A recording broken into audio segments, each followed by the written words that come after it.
Hi!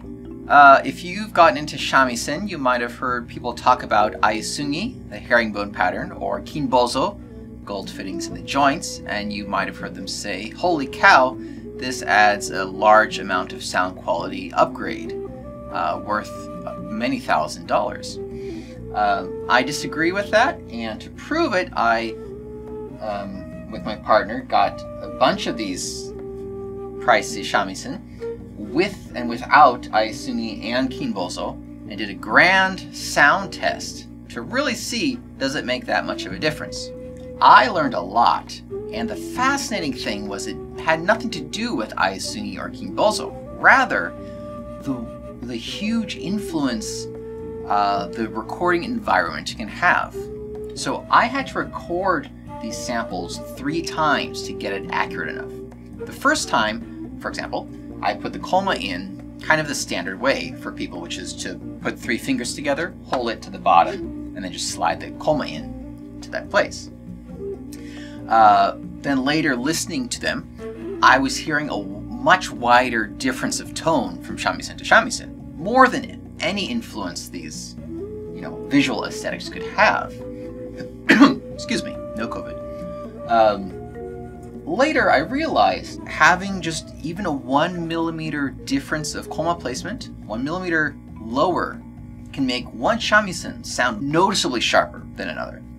And goodness, that made me realize just how easy it is to contaminate the results. So I had to be very careful. By the 3rd test, I used a metric ruler to make sure each koma was in the exact same place, as well as using a mark on the wall so I could angle the saw to that mark to ensure that it was in the same exact, as much as possible, same angle to the microphone, because that also made a difference.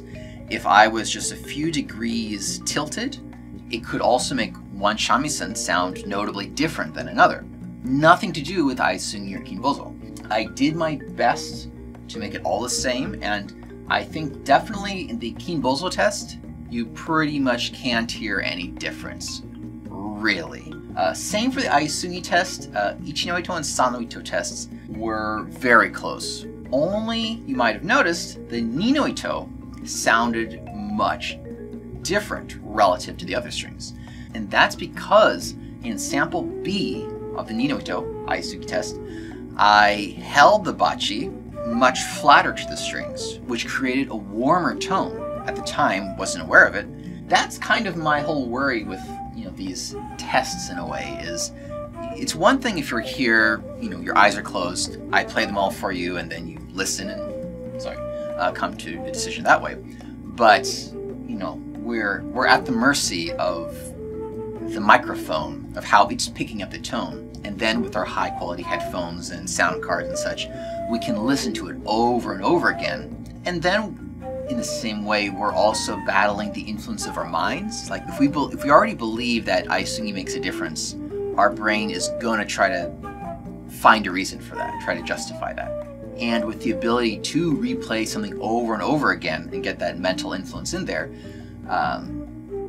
it's all the more important that the recording environment is as consistent as possible, so a misunderstanding doesn't happen, and we don't accidentally hear the influence of a slight angle change and think, oh, this is definitely Ayasugi, or such. That all being said, it's very accurate. The Ninoito of the Ayasugi test is the only one that the variable in bachi angle makes that string not trustworthy in the Ayasugi test. But I kept it in there, just to appreciate the ways shamisen's tone can be influenced. We put so much stake in Ayasugi, this really expensive pattern, but we have to appreciate that if we want a shamisen to sound a little warmer or a little sharper, we just move the koma back and forth, or use a different koma height, or change the angle of our bachi. There's all these ways we can affect the tone and save a lot of bucks. With all that being said, the results. Ayasugi test. Sample A was no Ayasugi. Sample B, Ayasugi. Sample X, no Ayasugi. Kinbozo test. Sample A, no Kinbozo. Sample B, Kinbozo. Sample X, Kinbozo. So that's that. Personally, as much as I've doubted the influence of Ayasugi, I've always hoped that there would be some influence, mainly because most of my homemade shamisen, I always put it in, because, as long as I'm going that far, might as well add it. So, it would be nice if it did have an influence.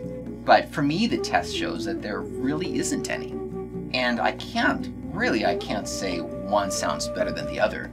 To me, playing the standard shamisen, the one without Kinbozo or Ayasugi, that sounds, to me, just as enjoyable to play as the Ayasugi Kinbozo shamisen right here. Yeah, but we cannot deny that it looks pretty darn cool. And I sure hope some people would still love the beauty element of it, because I wouldn't mind selling these. Okay. See you next time.